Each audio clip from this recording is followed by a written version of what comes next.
ہمارا جو ہے اس وقت موجود ہے متحدہ قومی موومنٹ رہنما رضا ہارون، ان سے پوچھتے ہیں، وہ یہاں کے گھر کے باہر موجود ہیں۔ جی رضا بھائی، آپ سمجھتے ہیں اتنا بڑا خلا کس طرح پورا ہوگا یہ؟ سب سے پہلے تو میں چاہوں گا کہ قائد تحریک الطاف حسین بھائی کی جانب سے، ایم کیو ایم کی رابطہ کمیٹی کی جانب سے، ایم کیو ایم کے تمام ذمہ داران کارکنان کی جانب سے اقبال صاحب کے گھر والوں سے دلی تعزیت کا اظہار۔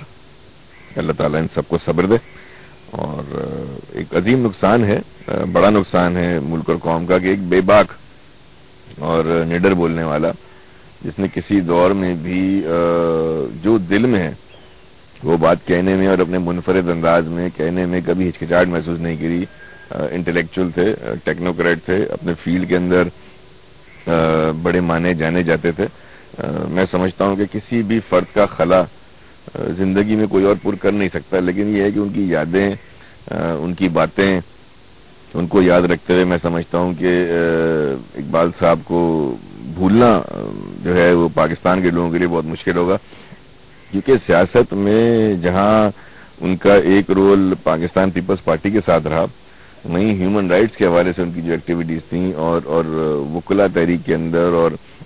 لیگل معاملات میں، آئینی معاملات میں جو ان کی کنٹریبیوشنز ہوتی تھیں، وہ ضرور یاد رکھی جائیں گی۔ یہ ضرور یاد رکھا جائے گا کہ سچ بات کرنے میں اور حق بات کرنے میں انہوں نے بہت سی کنٹروورسیز کو بھی اپنی لائف میں جو ہے وہ فیس کیا، لیکن ان تمام کنٹروورسیز کے باوجود جو ان کا پوائنٹ آف ویو ہوتا تھا، جس طریقے سے وہ اپنی بات کو کہنا چاہتے تھے اس کو ڈٹ کر کہتے تھے۔ کہ بہادر آدمی کی نشانی ہوتی ہے، ایک نڈر آدمی کی نشانی ہوتی ہے، ایک اس آدمی کی نشانی ہوتی ہے جو اچھا، متحدہ کے ساتھ ہی انہوں نے کافی عرصے کے ساتھ رہے آپ کی پارٹی کے ساتھ، انہوں نے بڑا عرصہ تعاون بھی رہا ان کا، آپ کیا سمجھ تعاون کس طرح تھا ان کا؟